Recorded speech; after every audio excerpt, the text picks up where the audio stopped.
நாகையில் 64 கிராம மீனவர்கள் பங்கேற்ற மகா காளியம்மன் கோவில் தீமிதி திருவிழா 2 மணி நேரம் நடைபெற்ற வைபவத்தில் பக்தி பரவசத்துடன் ஆயிரக்கணக்கான பக்தர்கள் பூக்குழி இறங்கி நேர்த்திக்கடன் நிறைவேற்றம்.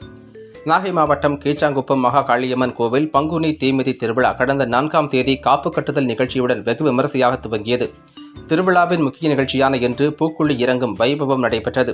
அப்போது மகா காளியம்மன் மணிமண்டபத்தில் எழுந்தருளி பக்தர்களுக்கு அருள் பாலித்தார். அதைத் தொடர்ந்து விரதம் இருந்து காப்பு கட்டி கொண்ட பக்தர்கள் நீண்ட வரிசையில் காத்திருந்து பூக்குழி இறங்கினர்.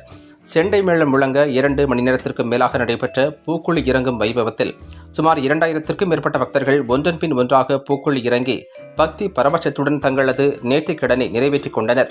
அதன் பின்னர் சிறப்பு மலர் அலங்காரத்தில் எழுந்தருளிய காளியம்மனுக்கு மகா தீபாராதனை நடைபெற்றது. தீமிதி திருவிழாவில் நாகை, காரைக்கால், மயிலாடுதுறை மாவட்டத்தைச் சேர்ந்த 64 கிராம மீனவ மக்கள் கலந்து கொண்டு சுவாமி தரிசனம் செய்தனர்.